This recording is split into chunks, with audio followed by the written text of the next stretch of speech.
alaikum baby. Ina ta kiran ka, motata ta lalace, ina ta kiran ka baka daga min waya ba. To kinga.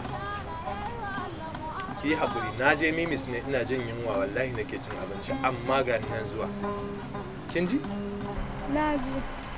Shi kenan na hakura. Amma gaskiya idan baka zo ba wallahi zan yi tafiya ta ne. Ina tsaye a rana fa, rana yana damuna.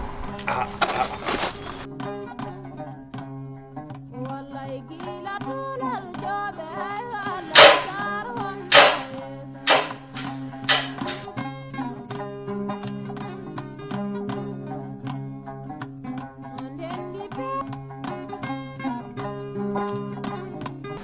Malam Shamsu, lafiya kuwa na ganka a bakin hanya haka cako-cako. Me faru? Wallahi ka bari kawai. Wai mota ta ɓace min yanzu nayi ta tashi ta ki tashi baby tana can tana jira na a bakin titi. Shi kuma wannan tsohon ya zo zai ɓata min rai. To ai ba shi ne ya ɓata min rai bane, kai ne ka ɓata min rai. Ni kuma?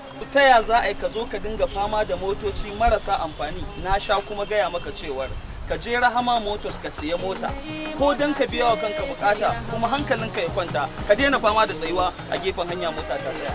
Daga ta Alhaji Rahama Motors ka ce mun Alhaji Lamini mutanen Nijar. Kwarai da gaske. Na daɗe da sanin sa ai. Wannan gaskiya ne, Alhaji Laminu suna da gurare daban-daban a faɗin Najeriya. Akwai burancin su a Nijar, akwai a nan Kano, akwai a Bauchi, akwai a Abuja. Kai duk inda kake a faɗin Najeriya zaka samu gidan motan Alhaji Laminu. Yawwa to baba, kai ma alfarmar sanin Rahama Motors da kai ko ga wannan. Shi kenan kuwa dungurungum aihuwa da kayan ciki. Sannan da Allah ka yi haƙuri abubuwan da na faɗa maka wallahi zafin kai. Ba komai Alhaji. Ba komai. Zo mu tafi mu je in kai ka.